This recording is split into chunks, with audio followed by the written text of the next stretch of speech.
ఉస్తాద్ భగత్ సింగ్‌కి తప్పని తిప్పలు సెట్స్‌లో గడబిడ చేస్తున్నారు అంటూ కొంతమంది అయితే మాట్లాడుతున్నారనమాట.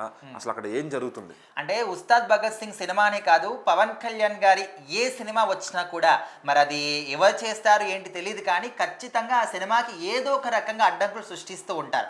సో, రీసెంట్‌గా అంటే ఆయన కంప్లీట్‌గా రాజకీయాల్లో నిమగ్నమైన తర్వాత సినిమాలకి చాలా గ్యాప్ ఇచ్చారు. సో, 5 ఏళ్ల తర్వాత 'హరిహర వీరమలు' సినిమా వస్తే, ఆ సినిమా కూడా ఎప్పటికప్పుడు నెగెటివ్ రూమర్స్ కానీ, నెగెటివ్ టాక్స్ కానీ, నెగెటివ్ రివ్యూస్ కానీ, సో మొత్తానికి నెగెటివ్ అని చెప్పేసి సినిమాను కూడా ఫ్లాప్ అని చెప్పేసి మొత్తానికైతే చెప్పేశారు. సో ఇప్పుడు 'ఉస్తాద్ భగత్ సింగ్' కావచ్చు, 'ఓజీ' సినిమా కావచ్చు, ఈ సినిమాలు ఇంకా రావాల్సి ఉంది. మరి ఈ సినిమాలకు కూడా ఇప్పుడే కనీసం ఆ షూటింగ్ కూడా ఇంకా కంప్లీట్ అయిందో కూడా తెలియదు కానీ, వీళ్ళు మాత్రం అలా నెగెటివ్ స్టార్ట్ చేశారనమాట.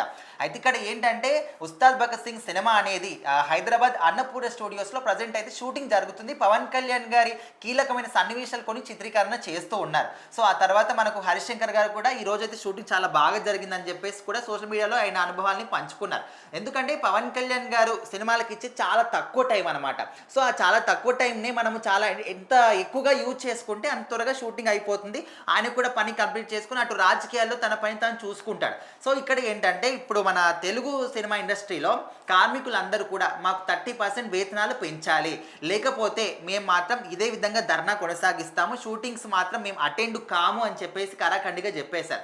సో ఇక్కడ 'ఉస్తాద్ భగత్ సింగ్' సినిమా వాళ్ళు ఏం చేశారు, నిర్మాత కావచ్చు, డైరెక్టర్ గారు కావచ్చు, ఎట్లా అంటే పవన్ కళ్యాణ్ గారి డేట్స్ ఇచ్చేది చాలా తక్కువ. ఆ డేట్స్ని కూడా మనం కంప్లీట్గా యూజ్ చేసుకోకపోతే మళ్ళీ ఆయన డేట్స్ దొరకవు, మళ్ళీ సినిమా ఆగిపోతుంది అని చెప్పేసి వాళ్ళు కార్మికులేమో ఒక సైడు సమ్మె ధర్నాలు చేస్తూ ఉన్నారు. ఏం చేయాలో అర్థం కాక ముంబై నుంచి కార్మికులను తీసుకొచ్చి వాళ్ళైతే షూటింగ్ కంప్లీట్ చేసుకున్నారు.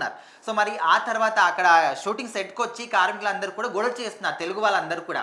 అంటే మా బాధ మీకు హేళనగా అనిపిస్తుందా, మా కష్ట నష్టాలు ఏంటో పవన్ కళ్యాణ్ గారికి తెలియదా, మేము ఈ విధంగా ధర్నాలు చేస్తూ ఉంటే మీ పాటి మీరు ఏం పట్టినట్టు ముంబై నుంచి కార్మికులను తీసుకొచ్చి షూటింగ్ చేసుకుంటే దీనికి మీనింగ్ ఏమనుకోవాలి మేము అని చెప్పేసి వాళ్ళు గొడవ చేయడం స్టార్ట్ చేశారు. సో ఈ విధంగా అయితే 'ఉస్తాద్ భగత్ సింగ్' సినిమా కూడా ఆటంకాలు మొదలయ్యాయి అనే విధంగా కూడా ఫ్యాన్స్ అయితే చాలా డిసప్పాయింట్ అవుతూ ఉన్నారు.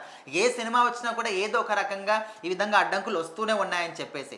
సో ఏదేమైనప్పటికీ నిర్మాతలు అయితే ఒక డెసిషన్ అయితే తీసుకున్నట్టు కూడా తెలుస్తుంది. ఈ కార్మికుల సమ్మెకైతే ఇప్పుడైతే ప్రజెంట్ కొంచెం కూల్గానే ఉన్నారు. మరి నిర్మాతలు తీసుకున్న డెసిషన్కి వీళ్ళందరూ కూడా కంప్లీట్గా ఓకే చెప్తారంటే ఇంకా కొద్ది రోజులు ఆగి తెలుస్తుంది. ఇంకా ఏదేమైనప్పటికీ 'ఉస్తాద్ భగత్ సింగ్' సినిమా షూటింగ్ అనేది శరవేగంగా అయితే ముందుకు సాగుతుంది.